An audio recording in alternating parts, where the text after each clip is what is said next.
व्यतिरेकानवस्थितेश्च अनपेक्षत्वात् सांख्यानां त्रयो गुणाः साम्येन अवतिष्ठमानाः प्रधानम्। त्रयो गुणाः सांख्येन अवतिष्ठमानाः प्रधानं सांख्यानां मते एवं साम्यावस्थायां त्रयाणां गुणानां साम्यावस्था प्रधानम् इति लक्षणं वर्तते। न तु तद्व्यतिरेकेण प्रधानस्य प्रवर्तकं निवर्तकं वा किञ्चित् बाह्यम् अपेक्ष्यम् अवस्थितमस्ति। प्रधानस्य प्रवर्तकम् एतदपेक्षया अन्यत् किमपि नास्ति बाह्यं कारणं त्रीन् गुणान् अपेक्ष्य।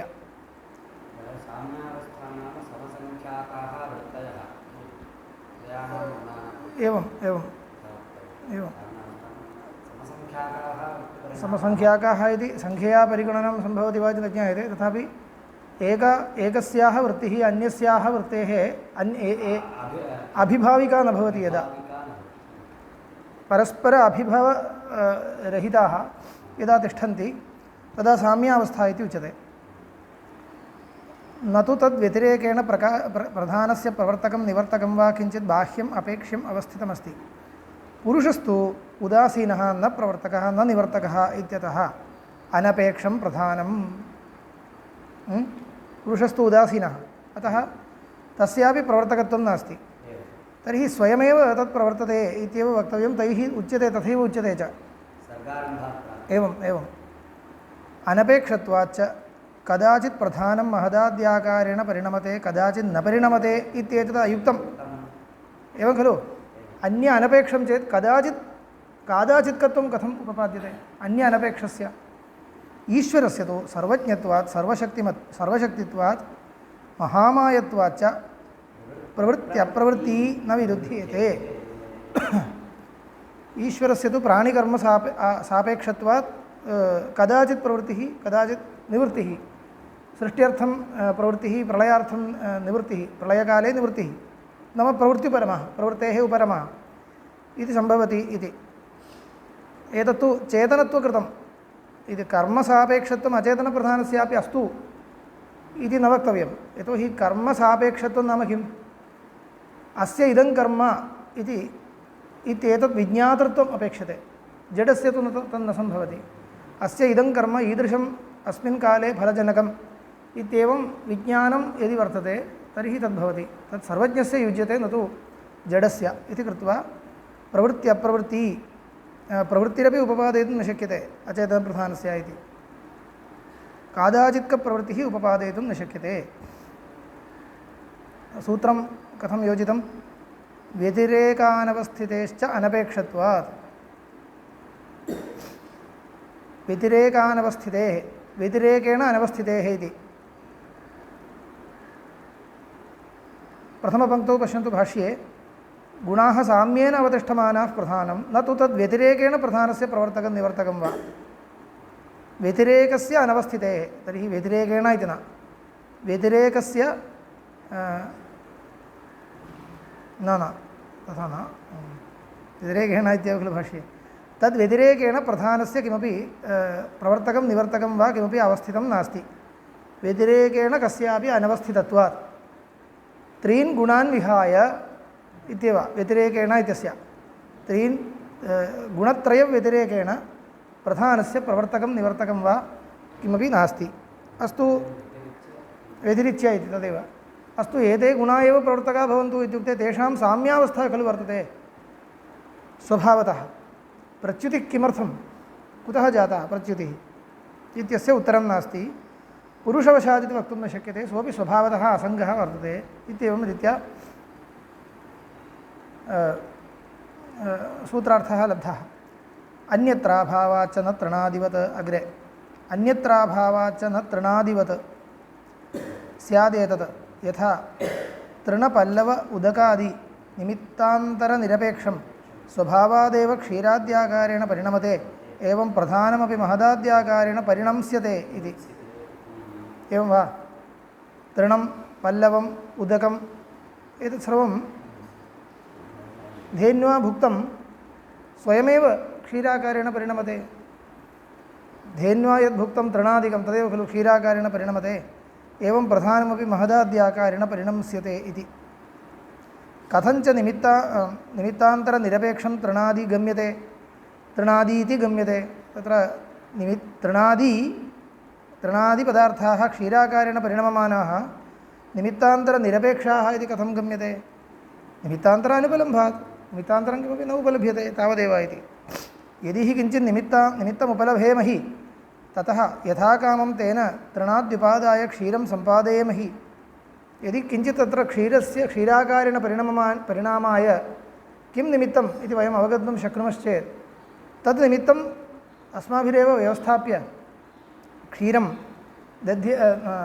क्षीराकारेण तृणादिकं वयमपि परिणमयितुं शक्नुमः परन्तु नास्ति यदि हि किञ्चित् निमित्तम् उपलभेमहि ततः यथा कामं तेन तृणाद्युपादाय क्षीरं सम्पादयेमहि न तु सम्पादयामहे तस्मात् स्वाभाविकः तृणादेः परिणामः तथा प्रधानस्यापि स्यात् इति चेत् अत्र उच्यते इदं तथा न इति भवता आपाततः दृष्टान्तः दीयते एवं नास्ति इति उच्यते अत्र उच्यते भवेत् तृणादिवत् स्वाभाविकप्रधानस्यापि परिणामः यदि तृणादेरपि स्वाभाविकपरिणामः अभ्युपगम्येत तृणदृष्टान्तस्तु न समीचीनः न त्वभ्युपगम्यते निमित्तान्तर उपलब्धेः कथं निमित्तान्तरोपलब्धिः अन्यत्राभावात् सूत्रं योज्यते अन्यत्राभावाच्च इति अन्यत्राभावात् धेन्वैव हि उपभुक्तं तृणादि क्षीरी भवति न प्रहीणं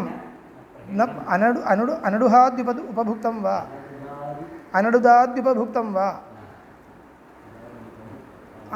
अनडुहः तेन उपभुक्तं न क्षीरी भवति तृणं स्वयमेव स्थापितं क्रमेण क्षयं प्राप्य क्षीरी भवति वा तदपि न भवति तर्हि नियमो दृश्यते धेन्वा अजेन वा केनचित् उपभुक्तं भवति केनचित् उपभुक्तं न भवति इत्येव तर्हि निमित्तान्तरमस्ति इत्येव अन्यत्राभावात् इति ततो विहाय अन्यत्र तस्य क्षीरीभावस्तु न दृश्यते यदि हि निर्निमित्तमेतत् स्यात् धेनुशरीरसम्बन्धात् अन्यत्रापि तृणादि क्षीरी भवेत् न च यथा कामं मनुष्यैर्न शक्यं मानुषैर्न शक्यम् सम्पादयितुम् इत्येतावता निर्निमित्तं भवति अस्माभिः न शक्यते कर्तुमिति कृत्वा निमित्तं नास्ति इति न धेनुशरीरमेव निमित्तं तावदेव अत एव तत्र बुद्धिपूर्वकं वयं क्षीरं सम्पादयितुं कामाः तृणं धेनोः शरीरे यथा प्रविशे तथा व्यवस्थां कुर्मः इत्येव अन्यत् किमपि कर्तुं न शक्यते तदेव अग्रे उच्यते भवति हि किञ्चित् कार्यं मानुषसम्पाद्यं किञ्चित् दैवसम्पाद्यं मनुष्याः अपि शक्नुवन्ति एव उचितेन उपायेन तृणाद्युपादाय क्षीरं सम्पादयितुं क्षीरं सम्पादनीयं वा अधिकं तर्हि तत्र उचितम् उपायं वयम् आचरामः किं तद् इत्युक्ते प्रभूतं हि क्षीरं कामयमानाः प्रभूतं घासं धेनुं चारयन्ति प्रभूतं घासं तृणं धेनुं चारयन्ति ततश्च प्रभूतं क्षीरं लभन्ते तस्मात् न तृणादिवत् स्वाभाविकप्रधानस्य परिणामः तृणादेर्यथा न स्वाभाविकः तथा अचेतनप्रधानस्यापि स्वाभाविकपरिणामः इति वक्तुं न शक्यते अस्माभिस्तु क्षीरादिवदपि लोके इति यः दृष्टान्तः असहायं ब्रह्म जगदाकारेण विवर्तते इति वक्तुं क्षीरादिदृष्टान्तः दत्तः तत्रापि कथञ्चित् दृष्टान्तः इत्युक्तं किं भवति अन्यापेक्षां विनापि कश्चित् परिणामस्तु भवति तावदेव तदर्थं क्षीरं दृष्टान्तीकृतं कश्चित् परिणामो भवति खलु विशिष्य भोजनोपयोगी परिणामस्तु न भवति कश्चित् परिणामो भवति तावन्मात्रेण सः दृष्टान्तः स्वीकर्तव्यः अत्र तथा न अचेतनप्रधानस्य परिणामो नाम कीदृशः अपेक्षते विशिष्य किं भोगोपयोगी परिणामः पुरुषस्य भोगोपयोगी परिणामविशेषः अपेक्षते तत्तु एवं सम्पादयितुं न शक्यते इति तर्हि अस्माकं पक्षेपि क्षीरदृष्टान्तेन किं प्रयोजनं जातम् इत्युक्ते तत्र तावन्मात्रेण तस्य उपयोगः कृतः वस्तुतस्तु किं भवति परमेश्वरस्य कर्मसापेक्षस्यैव जगद्भावः जगत्सृष्टृत्वं वक्तव्यं कर्मसापेक्षत्वं तु परमेश्वरस्य नाम असहायत्वं न भञ्जयति इति वक्तव्यं कुतः न भञ्जयति इत्युक्ते कर्म इति एतदपि मायापरिणामः एव इति कृत्वा अत्यन्तभिन्नं स्वापेक्षया अत्यन्तभिन्नं किञ्चित्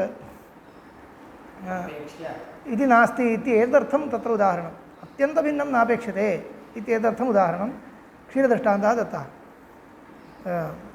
तद्वदत्र कर्मसापेक्षत्वम् अचेतनप्रधानस्य वक्तुं न शक्यते जडत्वात् अग्रे अभ्युपगमेऽप्यर्थाभावात् अभ्युपगमेऽपि इत्युक्ते अचेतनस्य कथञ्चित् प्रपञ्चनिर्माणाय प्रवृत्तिः स्वाभाविकी प्रवृत्तिः अस्ति इति अभ्युपगमे अपि इति अर्थाभावात् इत्यस्य प्रयोजनाभावात् इत्यर्थः पश्यामः स्वाभाविकी प्रधानप्रवृत्तिर्न भवति इति स्थापितम् अथापि नाम भवतः श्रद्धाम् अनुरुध्यमानाः भवतां सन्तोषाय इति भवतां सन्तोषाय स्वाभाविकीमेव प्रधानस्य प्रवृत्तिम् अभ्युपगच्छेम तथापि दोषः अनुषज्येत एव कुतः कुतः अर्थाभावात् यदि तावत् स्वाभाविकी प्रधानस्य प्रवृत्तिर्न किञ्चित् इह अपेक्षते किमपि इह न अपेक्षते इत्युच्यते ततो यथैव सहकारी किञ्चित् नापेक्षते एवं प्रयोजनमपि किञ्चित् अपेक्षिष्यते एवं खलु सहकारी किमपि नापेक्षते चेत् प्रवृत्तेः प्रयोजनमपि किमपि नापेक्षते इति वक्तव्यं तुल्यन्यायेन किञ्चित् नापेक्षते उच्यते ततः यथैव सहकारी किञ्चित् नापेक्षते एवं प्रयोजनमपि किञ्चित् नापेक्षिष्यते इत्यतः प्रधानं पुरुषस्यार्थं साधयितुं प्रवर्तते इति इयं प्रतिज्ञा हीयेत सहकारी नापेक्षते चेत् प्रयोजनमपि नापेक्षते इति भवति वा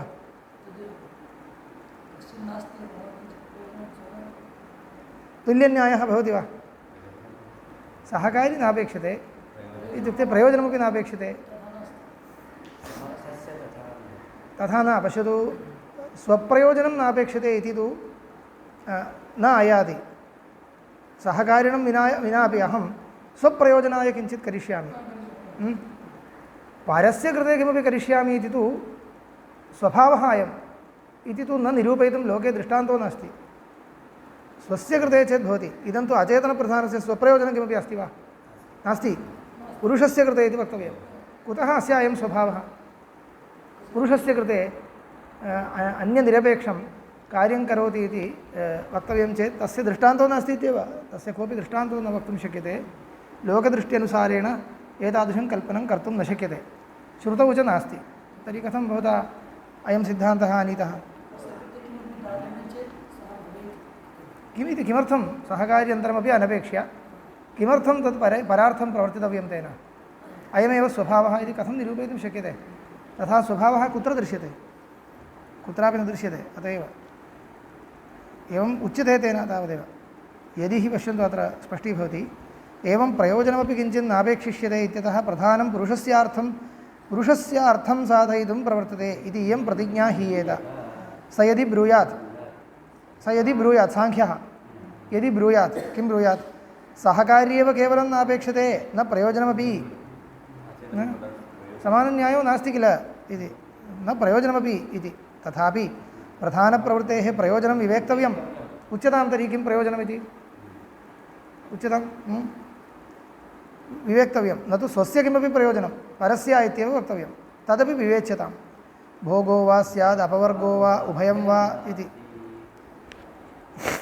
भोगो वा अपवर्गो वा उभयं वा भोगश्चेत् कीदृशः अनाधेय अतिशयस्य पुरुषस्य भोगो भवेत् पुरुषस्तु असङ्गः इति तेन स्वीक्रियते अनाधेय अतिशयः इतः परं तत्र कोऽपि अतिशयः आधातुं न शक्यते तथाविधः तस्य कः भोगो नाम अत्र इदमेव महद्वैषम्यं सांख्यमते भोगस्तु पुरुषस्य स्वरूपान्तर्गतः इति भोगस्तु पुरुषस्य वर्तते स्वाभाविकः अचेतनप्रधानस्य तु कर्तृत्वं स्वाभाविकम् एवं रीत्या कर्तृत्वभोक्तृत्वयोः वैयधिकरण्यं कुर्वन्ति अयं महान् दोषः असङ्गः कथं भवेत् इति तदेव प्रष्टव्यम् असङ्गत्वं नाम भोक्तृत्वं विहाय अन्यत् किमपि नास्ति इत्यभिप्रायेण असङ्गत्वं वक्तव्यं भोक्तृत्वापेक्षया अन्यत् किमपि नास्ति इत्येव एवं भोक्तृत्वं कथञ्चित् वक्तव्यमेव इति मन्यते तत्र ऋजुमार्गः न लब्धः तेन इति भाति अस्ति अस्ति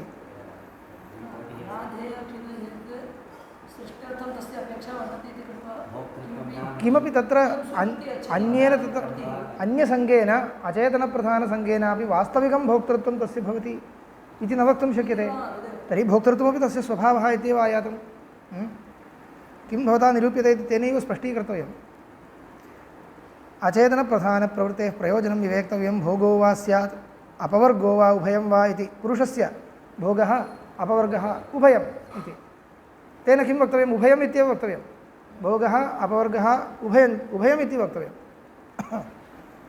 इत्येव तस्य मतम् उभयार्थः प्रवृत्तिः न प्रवृत्तिस्तु तथा न प्रवृत्तिस्तु भोगार्थः अपवर्गार्थः निवृत्तिः प्रधानस्य तथा पश्यामः अनिर्मोक्ष भोगश्चेत् कीदृशः अनाधेयातिशयस्य पुरुषस्य भोगो भवेत् तथा च असङ्गत्वं यदि वस्तु मुख्यम् असङ्गत्वं यदि वक्तव्यं तर्हि स्वभावतः तस्य अभोक्तृत्वं वक्तव्यम् अचेतनप्रधानसङ्गेन कथञ्चित् भोक्तृत्वम् आरोपितम् इत्येव तर्हि तस्य स्वभावतः अभोक्तृत्वमेव अस्ति अभोक्तृत्वं चेत् किमर्थम् अनेन बलात् भोगः सम्पादितः पुरुषस्य इति वक्तव्यम् अज्ञानात् इति अद्वैतिना उच्यते समाधानम् आत्मनः अज्ञानं वर्तते अज्ञानं कथम् आगतमिति नास्ति अनादिकालात् वर्तते इति एतादृशम् अज्ञानम् साङ्ख्यमते नास्ति अत एव अज्ञानमिति पदार्थम् अनादाय अद्वैतं समर्थयितुं न शक्यते अनाद्यज्ञानम् अनादाय अस्मिन् स्थाने अस्माभिः किं कृतम् अस्माभिरपि प्रष्टव्यं किमर्थम् ईश्वरस्य माया जीवानां संसारबन्धम् आनयति इति अज्ञानादित्युक्ते सैव माया भवतु अथवा जीवीयम् अन्यदज्ञानं वा भवतु सैव माया चैतन्यसम्बद्धा सती संसारं प्रयोजयति इत्येव तत् कथम् आगतं किमर्थं माया आगता मायायाः ईश्वरस्य च सङ्गः किमर्थम् आगतः परमात्मनः मायासङ्गः कुतः समागतः स्वभावो वा समाप्तम् उत्तरं समाप्तं तावदेव किमर्थम् आगता इति कदा प्रश्नः अनादित्वाभावे खलु न आगता सा एवञ्च अनादिस्सङ्गः अत एव चैतन्य अविद्या चैतन्यसम्बन्धः अनादि स्वीक्रियते साङ्ख्येन अचेतनप्रधानस्य पुरुषस्य च सङ्गः अनादि स्वीक्रियते वा न स्वीक्रियते तर्हि किमर्थं सः आगतः इति वक्तव्यं मध्यकाले अत्र क्लेशो जातः किमर्थम् आगतः सङ्गः नास्ति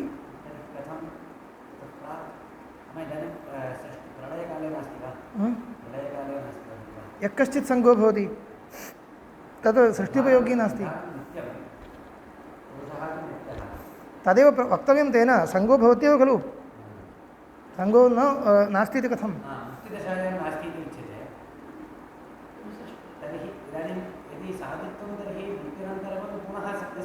अस्त्येव अत एव प्रश्नः तर्हि सङ्गविशेषः इत्येव वक्तव्यं सङ्गस्तु सर्वदा अस्ति सङ्गविशेषो नास्ति कोऽयं सङ्गविशेषः सः कस्मात् आगतः एतत् सर्वं निरूपणीयं सृष्ट्यारम्भकाले सङ्गः आगतः पुरुषस्य प्रधानस्य च सङ्गः तत्कृतः सर्गः इति झटिति प्रश्नो भवति प्रलयकाले नासीद् वा इति आसीदेव नो चेत् द्वयं तिष्ठति इति कथं न तत्र द्वयं परस्परं सङ्गं विना तिष्ठति इत्युक्ते तद् निरूपयितुम् अशक्यं यः कश्चित् सङ्गो भवति तस्य मोक्षो न प्रवृत्त्युपयोगित्वं नास्ति इत्युक्ते कोऽयं प्रवृत्त्युपयोगी सङ्गः इति वक्तव्यम् एवम् अन्तः प्रविष्टे सति निरूपणे तस्य महान् क्लेशो भवति तदेव उच्यते पुरुषस्य भोगो भवेत् अनाधेयातिशयस्य पुरुषस्य स्वाभाविको भोगः इति त्वयापि न वक्तव्यम् इति यदि उच्यते तर्हि असङ्गत्वभङ्गः एव।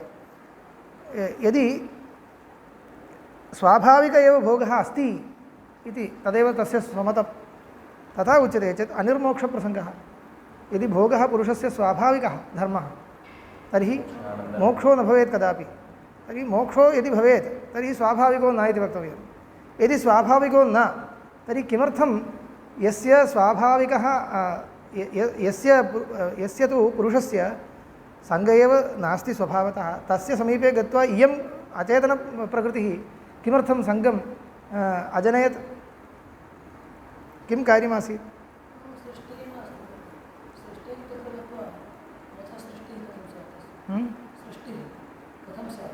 किमर्थमिति सृष्टिः किमर्थमित्येव पृच्छामि। किमर्थम् अकरोत् सा? अपवर्गश्चेत् प्रागपि प्रवृत्तेः अपवर्गस्य सिद्धत्वात् प्रवृत्तिरनर्थिका स्यात्। अपवर्गश्चेत् प्रागपि प्रवृत्तेः अपवर्गस्य प्रवृत्तेः प्रागपि पुरुषस्य अपवर्गस्य अपवर्गः सिद्धः इति कृत्वा प्रवृत्तिरनर्थिका स्यात् इति। अपवर्गश्चेत् नाम भोगो वा अपवर्गो वा इति विकल्पः कृतः खलु। तत्र पुरुषस्य अपवर्गार्थम् इत्युच्यते चेत् अपवर्गस्तु प्रागेव सिद्धः खलु। सृष्टेः प्रागवस्था कीदृशी? अपवर्गावस्था खलु। तथैव अवस्थातव्यं। मध्ये किमर्थं सृष्टिं जनयति?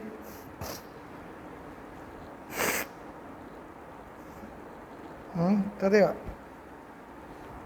अनर्थिका स्यात्। मास्तु तर्हि सृष्टिः इत्युच्यते चेत् शब्दाद्यनुपलब्धिप्रसङ्गश्च उपलब्धिर्न स्यात् यदि सृष्टिर्न स्यात्। एवञ्च एतेषु पक्षेषु दोषः उभयार्थताभ्युपगमेपि भोगार्थता अपवर्गार्थता च इत्युच्यते चेदपि भोक्तव्यानां प्रधानमात्राणाम्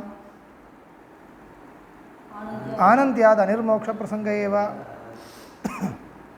प्रधानस्य परिणामाः कति इति तु संख्या एव नास्ति। भोक्तव्याः अनेके वर्तन्ते। तत्सर्वं समाप्यैव मोक्षः इत्युच्यते चेत् भोक्तव्यानां पदार्थानाम् अनन्तत्वात् मोक्षो न स्यात्। इत्युक्ते किं भवति?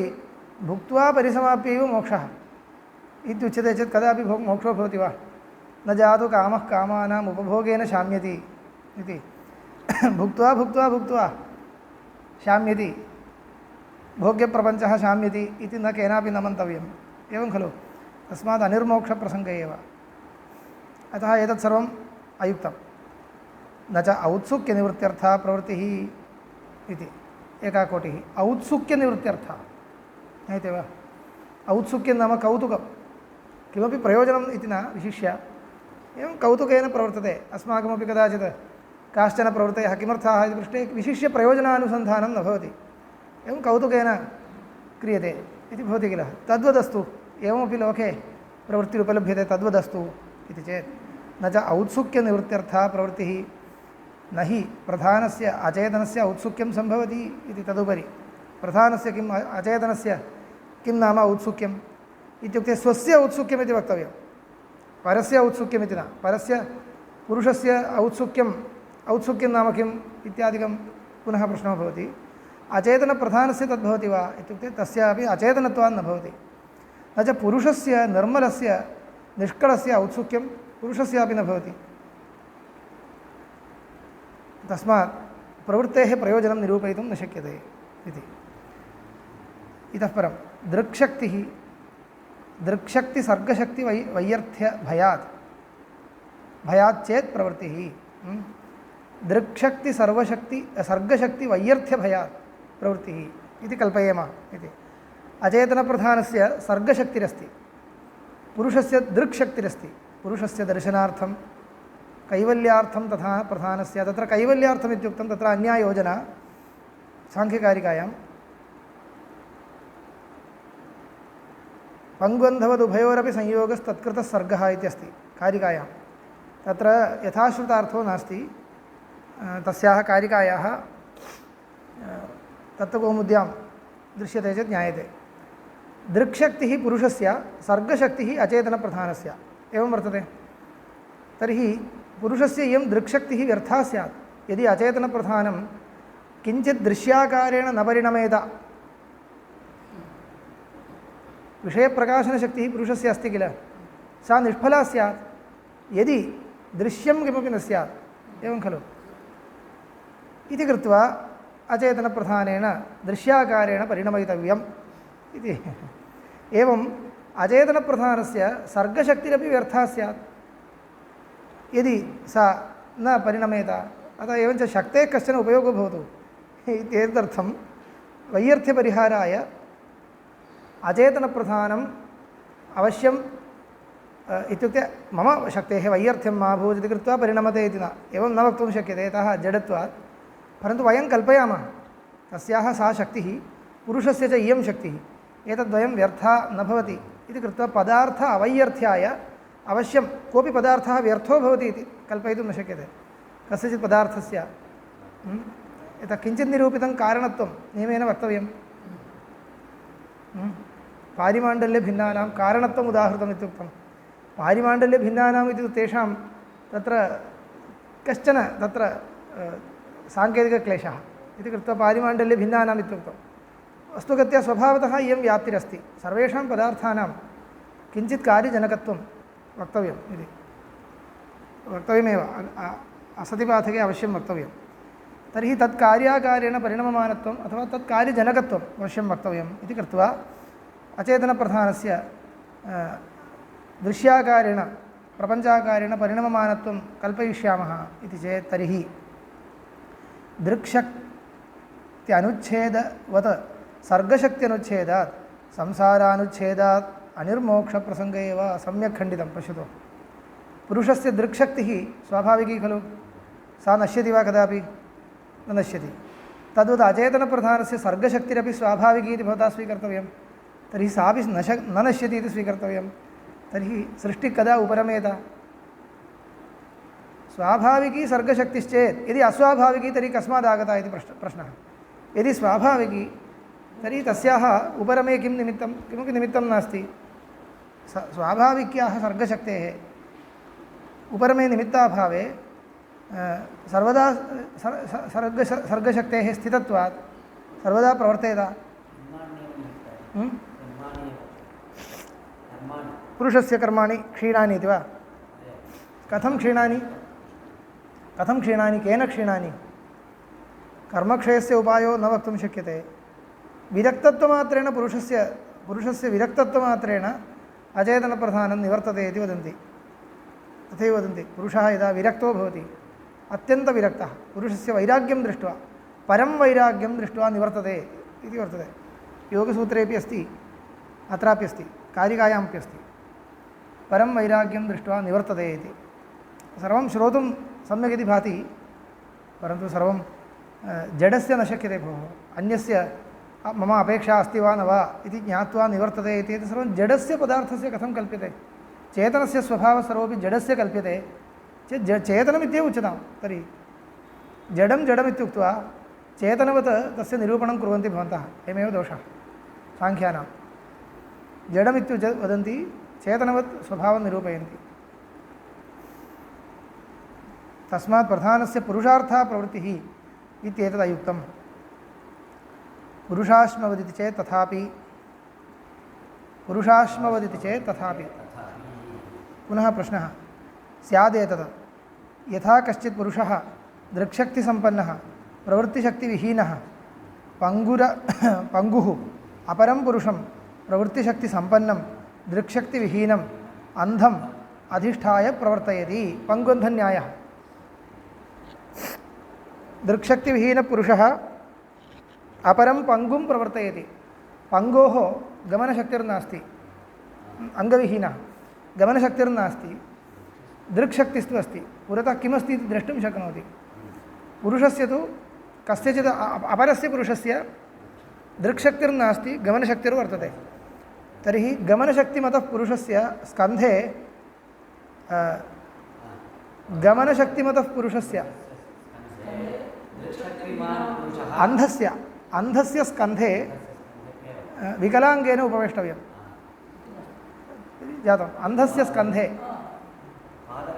पादरहितेन अङ्गहीनेन उपवेष्टव्यं नष्टाश्च तद्धरधन्यायः अपि अयमेव तुल्यन्यायेन एवं रीत्या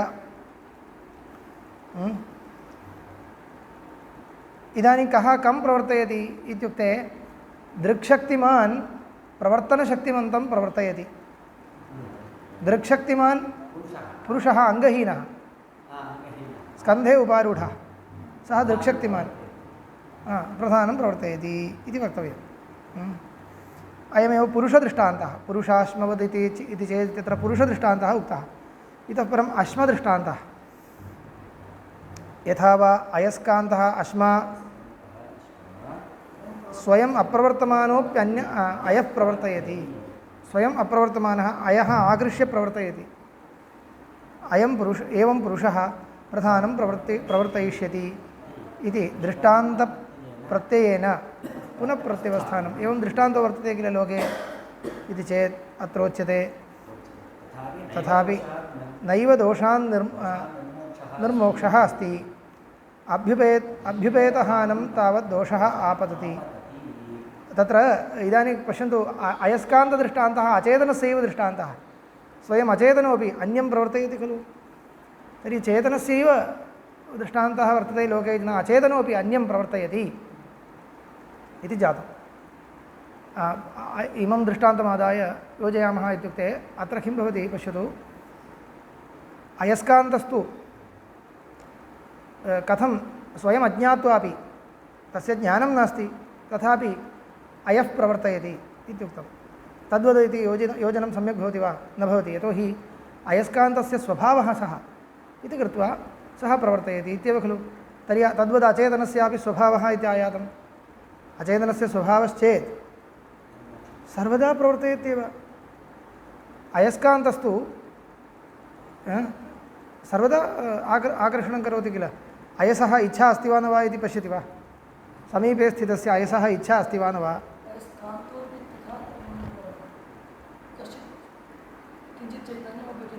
चैतन्यम् अपेक्षते वा अयस्कान्तस्य चेतनम् अन्यम् अपेक्षते इति वा पृच्छतु चैतन्यम् अपेक्षते इत्युक्ते तस्यैव ज्ञानम् अपेक्षते इति स्यात् तदस्तु मम तु किं कः दृष्टान्तः अयसः समीपे स्थितः अयस्कान्तः तद् स्थितो वा स्थापितो वा सः अन्यो विषयः स्थितस्तु अयस्कान्तः इतः परम् आकर्षणाय अन्यस्य अपेक्षां करोति वा तावदेव न करोति इत्युक्ते कुतः तस्य स्वभावः सः तद्वत् स्वभावः अचेतनप्रधानस्य इत्युच्येत तर्हि अपवर्गो न भविष्यति चेतनश्चेत् आलोचयितुं शक्यते मम उपकारः तस्य अपेक्षते वा न वा नापेक्षते तर्हि मास्तु इति एवं निवर्तते इत्युक्ते चेतनस्य स्वभावः सः न तु अचेतनस्य इत्येव सः दृष्टान्तः चेतनस्य खलु दत्तः तथैव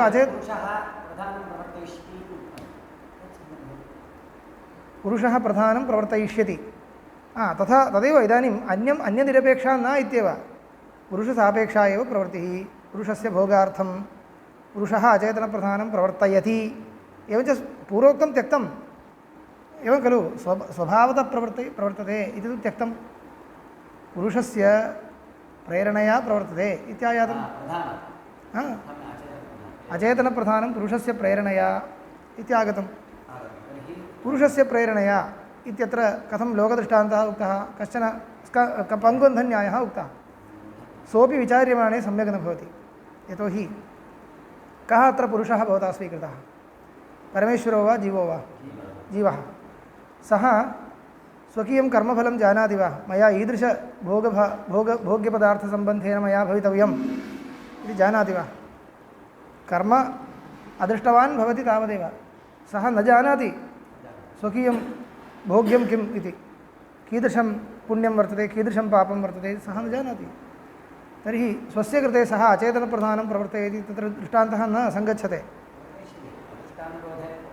अदृष्ट अनुरोधेन इति कोऽर्थः इति ज्ञानवतः प्रवर्तकत्वं नाम किं ज्ञानवतः प्रवर्तकत्वं नाम तस्य प्रयोजनं ज्ञात्वा प्रवर्तकत्वमेव खलु एतदर्थं पुरुषेण जीवात्मना ज्ञातव्यं स्यात् मदीयं कर्मफलं कीदृशं मम कीदृशं घटः अपेक्षते वा पटः अपेक्षते वा इति तत् कल्पादौ निरूप्यतां कल्पादौ निरूप्यताम्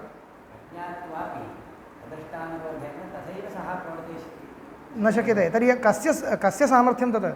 पुरुषः प्रवर्तयति इति वक्तुं दृष्टान्ते पङ्गुबन्धस्थले सः जानाति कुत्र गन्तव्यं, किमर्थं गन्तव्यम् इत्यादिकं स्वस्य प्रयोजनम् अनुसन्धाय प्रवर्तते इति वक्तव्यं। स्वस्य प्रयोजनं कल्पादौ अनुसन्धातुं जीवस्य क्व सामर्थ्यमस्ति, कुत्र सामर्थ्यमस्ति? न शक्यते, न शक्यते। तस्य नियन्त्रणे अस्ति चेत् पश्चादपि सृष्टिकालं त्यजतु, पश्चात्कालेपि यदि तस्य नियन्त्रणे वर्तते अयं, तर्हि तदनुसारेण अपेक्षितं सर्वं सम्पादयेत् पुरुषः, स्वेच्छया सर्वं सम्पादयेत्, न तु सम्पादयति तर्हि कर्माधीनः इति वक्तव्यं। कर्म अधीनश्चेत् अत एव स्वयं सर्वं न कर्तुं शक्नोति, कर्मानुसारेणैव अचेतनप्रधानं प्रवर्तयिष्यति इति वक्तव्यं। कर्मानुसारेण इति वक्तव्यं चेत् कर्म जानाति वा सः? गतं। तर्हि कथं स्वकीयं कर्म दृष्ट्वा सम्यक् व्यवस्थाप्य इदमिदानीं परिणमयितव्यम् इति ज्ञात्वा अचेतनप्रधानस्य प्रवृत्तिं सम्पादयति इति आपादरमणीयं किमपि उच्यते तावदेव। निरूप्यमाणे सर्वम् अपगतं।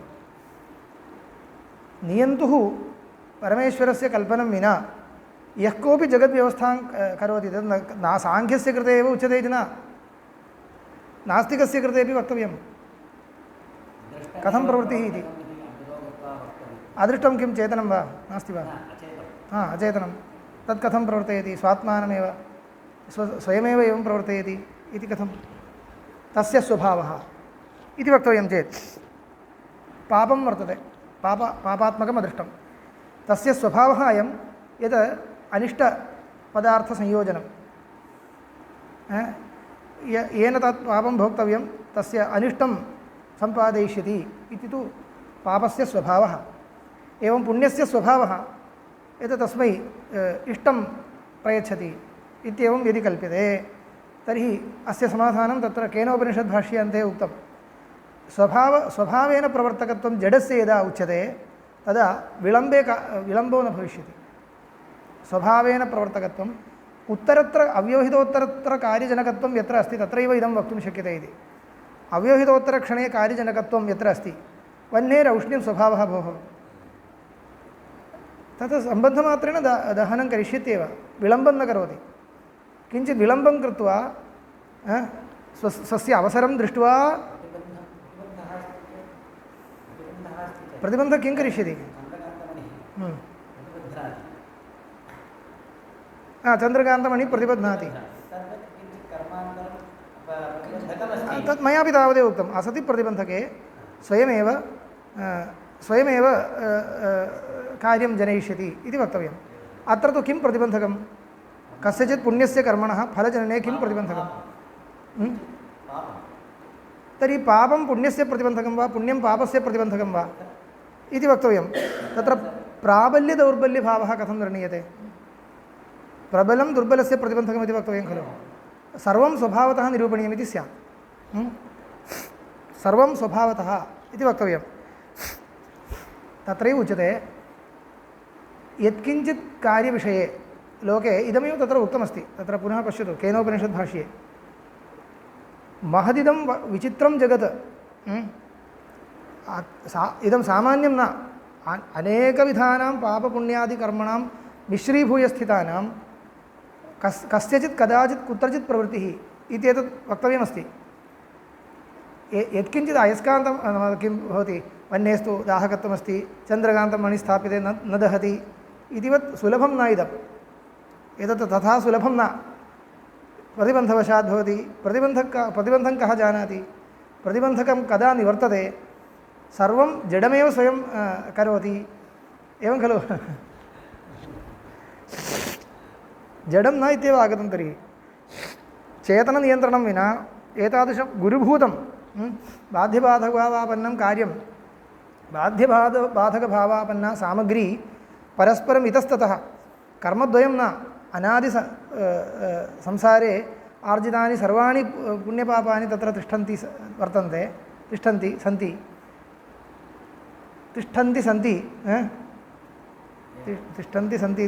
इति क्रियापदं न, तिष्ठन्ति सन्ति यदि कार्यं जनयन्ति इति उच्यते।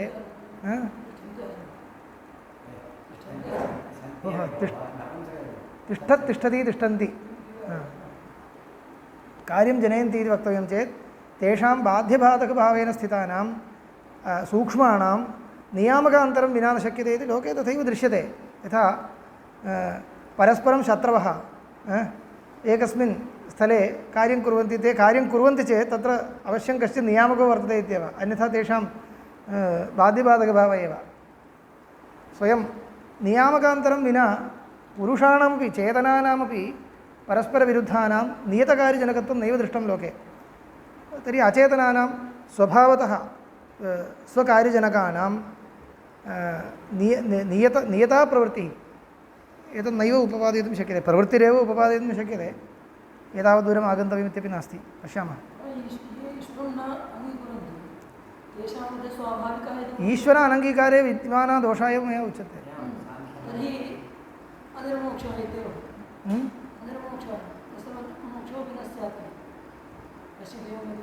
तदेव यदि नियामकम् अनपेक्ष्यापि स्वभावतः प्रवृत्त्युन्मुखः तर्हि प्रवृत्त्युन्मुख एव सर्वदा।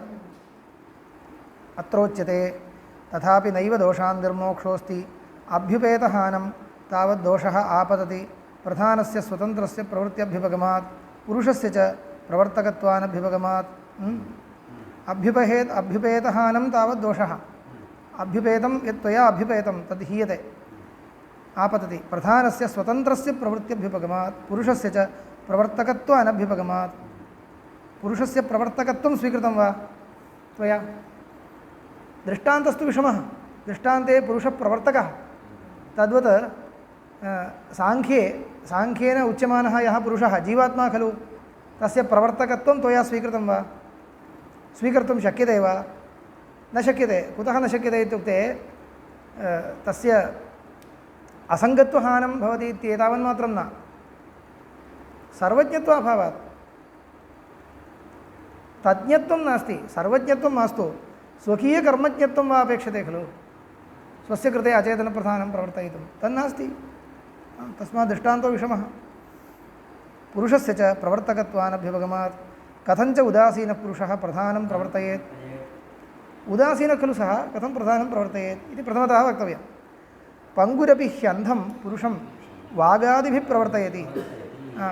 पंगुः अन्धं कथं प्रवर्तयति? वागादिद्वारा। एवं गच्छ, तत्र मा गच्छ इत्युक्त्वा तं प्रवर्तयति। पुरुषं वागादिभिः प्रवर्तयति। नैवं पुरुषस्य कश्चिदस्ति कश्चिदपि प्रवर्तनव्यापारोऽस्ति। किञ्चित् व्यापारम् अनाविष्टस्य पुरुषस्य कथं प्रवर्तकत्वम् इति वक्तव्यं। यः प्रवर्तकपुरुषः अचेतनप्रधानस्य प्रवर्तकः इति वक्तव्यं। किं कस्मिन् व्यापारे आविष्टः सः प्रवर्तयति? यथा पंगुः शब्दद्वारा प्रवर्तयति, तद्वत् केन द्वारा, कया द्वारा अयं पुरुषः अचेतनप्रधानं प्रवर्तयति? व्यापारवान् खलु, निष्क्रियः खलु सः। निष्क्रियत्वं स्वीकृतं त्वया, भोक्तृत्वे अङ्गीक्रियमाणेपि क्रियावत्वम् अङ्गीकृतं वा? न अङ्गीकृतं। तर्हि निष्क्रियत्वमेव। निष्क्रियस्य कथं प्रवर्तकत्वं? निष्क्रियत्वात् निर्गुणत्वाच्च त्वन्मते नाप्ययस्कान्तवत् सन्निधिमात्रेण प्रवर्तयेत्। तर्हि तदर्थम् अयस्कान्तदृष्टान्तः, पङ्गुन्थन्यायं परित्यज्य अयस्कान्तदृष्टान्तः स्वीकृतः। तदानीं सम्यक् जातं वा? सन्निधिमात्रेण नाप्ययस्कान्तवत् सन्निधिमात्रेण प्रवर्तयेत्। सन्निधिनित्यत्वेन प्रवृत्तिनित्यत्वप्रसङ्गात्। अचेतनप्रधानस्य पुरुषसन्निधिः नित्या खलु, नित्यं प्रवर्तयेत्, कदापि निवृत्तिर्न स्यात्। अयस्कान्तस्य तु अनित्यसन्निधेः अस्ति स्वव्यापारसन्निधिः। अयस्कान्तमणेस्तु अयसा सम्बन्धः अनित्यः। अयस्कान्तस्य तु अनित्यसन्निधेः अस्ति स्वव्यापारसन्निधिः। कः अर्थः इत्युक्ते अयस्कान्तस्य स्वभावः अयसः प्रवर्तकत्वम्। अयः प्रवर्तयति, परन्तु सर्वदा प्रवर्तयति वा? न प्रवर्तयति। सन्निधिं लब्ध्वा एव। तर्हि सन्निधिलाभ एव तत्र व्यापारः। स च कादाचित् कः? अयस्कान्तमणेः अयस्सन्निधिलाभः व्यापारः। एवञ्च यदा यदा अयस्सन्निधिलाभः तदा तदा अयः प्रवर्तयति, यदा अयस्सन्निधिलाभो नास्ति तदा न प्रवर्तयति इति तत्र व्यवस्था कर्तुं शक्यते। कुतः मध्ये अनित्यस्य व्यापारस्य प्रविष्टत्वात्। कः व्यापारः इति पृष्टे अयस्सन्निधिरेव व्यापारः इति वक्तुं शक्यते। अत्र तु पुरुषस्य अचेतनप्रधानसन्निधिस्तु नित्या वर्तते। एवञ्च अचेतनप्रधानसन्निधिरेव व्यापारः इति यदि उच्यते तर्हि सः सन्निधिः नित्यः। सन्निधिः पुल्लिङ्गशब्दः, सः सन्निधिः नित्यः इति कृत्वा नित्यमेव प्रवर्तयेत्, नित्यमेव प्रवर्तेत इति उच्यते। अयस्कान्तस्य तु अनित्यसन्निधेः अस्ति स्वव्यापारसन्निधिः। पश्यन्तु, सन्निधिः स्वव्यापारः, सन्निधिरेव स्वव्यापारः, सः अस्ति। परिमार्जनाद्यपेक्षा च अस्य अस्ति इति अनुपन्यासपुरुषाश्मवदिति इति। तत्र परिमार्जनादिकमपि कर्तव्यं कदाचित्। अयस्कान्तमणिः कदाचित् मलिनो जातश्चेत् तथा न आकर्ष्यति, यतः तदानीम् आकर्षणसिद्ध्यर्थं परिमार्जनादिकं कर्तव्यं। तत्र अनेके व्यापाराः तात्कालिकाः उपलभ्यन्ते, अत्र तु नास्ति। तथा प्रधानस्य अचैतन्यात् पुरुषस्य च औदासीन्यात् तृतीयस्य च तयोः सम्बन्धैदुरभावात् सम्बन्धानुपपत्तिः। एवं खलु, पुरुषस्य औदासीन्यात् अचेतनप्रधानस्य अचैतन्यात् तयोः सम्बन्धैदुरभावात् सम्बन्धानुपपत्तिः। योग्यतानिमित्ते च सम्बन्धे योग्यतानुच्छेदात् अनिर्मोक्षप्रसङ्गः। योग्यता, योग्यता मात्रम् अत्र अचेतनप्रधानस्य न पुरुषस्य अचेतनप्रधानप्रवर्तकत्वयोग्यत्वमस्ति इदमेव उच्यते। इत्युक्ते योग्यत्वं सर्वदा अस्ति, योग्यत्वं सर्वदा अस्ति इति कृत्वा अनिर्मोक्षप्रसङ्गः, मोक्षो न स्यात्, सर्वदा प्रवृत्तिरेव स्यात्। पूर्ववच्च इहापि अर्थाभावो विकल्पयितव्यः। अर्थाभावः पूर्ववदेव अत्रापि पुरुषस्य प्रवर्तकत्वं यद्युच्यते, किमर्थं कस्मै प्रयोजनाय इति प्रष्टव्यं। भोगाय इत्युक्ते भोग किमर्थं, किमर्थं भोगः इत्युक्ते तत्र अस्माभिः यथा निरूप्यते तथा न निरूपयितुं शक्यते, तेन सः क्लेशः भवति। स तु स्वतः उदासीनः खलु, अनाद्य अविद्यावशात् तस्य भोगापेक्षा वर्तते इति अस्माभिरुच्यते। यः जीवः अनादि अविद्यावान् स तु भोगमेव इच्छति इति कृत्वा प्रवर्तयति इति। पुरुषस्तु अचेतनप्रधानस्य तात्कालिकं सम्बन्धं लब्ध्वा खलु इदानीं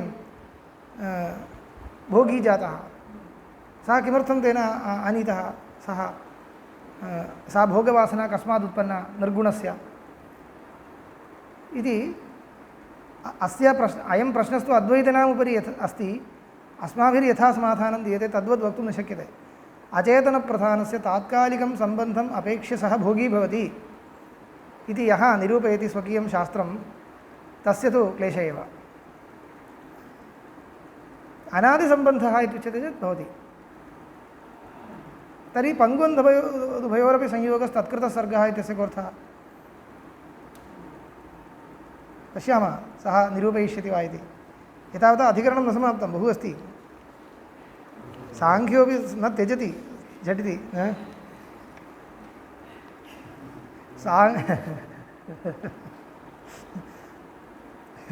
योग्यतानिमित्ते च सम्बन्धे योग्यतानुच्छेदात् अनिर्मोक्षप्रसङ्गः। पूर्ववच्च इहापि अर्थाभावो विकल्पयितव्यः। परमात्मनस्तु स्वरूपव्यापारव्यपाश्रयम् औदासीन्यं मायाव्यपाश्रयं च प्रवर्तकत्वम् इत्यस्ति अतिशयः। परमात्मनस्तु कथं भवति? परमात्मनः विषयेपि प्रश्नो भवति, किमर्थं परमात्मा तत्र मायां प्रवर्तयति सृष्ट्यर्थं? परमात्मनस्तु स्वरूपव्यपाश्रयम् औदासीन्यं मायाव्यपाश्रयं च प्रवर्तकत्वं। परमात्मनः अस्माभिः अवस्थाद्वयं निरूप्यते। स्वरूपेण औदासीन्यं, मायावशात् प्रवर्तकत्वं, वशात् प्रवर्तकत्वम्, एवं खलु। स च मायापरिणामज्ञः सर्वज्ञः भूत्वा मायावशात् मायासम्बन्धेन मायोपाधिकं प्रवर्तकत्वं, स्वरूपेण तु अप्रवर्तकत्वम् इति वदामः। स्वरूपेण अप्रवर्तकत्वम् इति वत् साङ्ख्येनापि वक्तुं शक्यते वा? पुरुषस्य स्वरूपेण अप्रवर्तकत्वमेव सोऽपि वदेत् खलु। पुरुषस्य स्वरूपेण अप्रवर्तकत्वमेव। अस्तु, सम्यक्। तर्हि प्रवर्तकत्वं किं कृतम्? अचेतनप्रधानसम्बन्धकृतम्। अचेतनप्रधानसम्बन्धोऽपि कथम् आगतः? तत्र उत्तरं नास्ति। अचेतनप्रधानसम्बन्धः कुतः आगतः?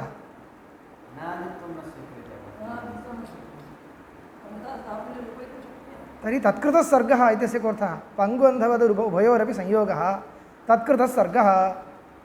अचेतनप्रधानसम्बन्धस्तु कदाचित् भवति, तदानीं सर्गो भवति। तस्य कोऽर्थः इति वक्तव्यं। पश्यामः, तद्विषये किञ्चिदस्ति, निरूपयितुं यत्नः कर्तव्यः साङ्ख्यपक्षे स्थित्वापि। एतेन किं भवति?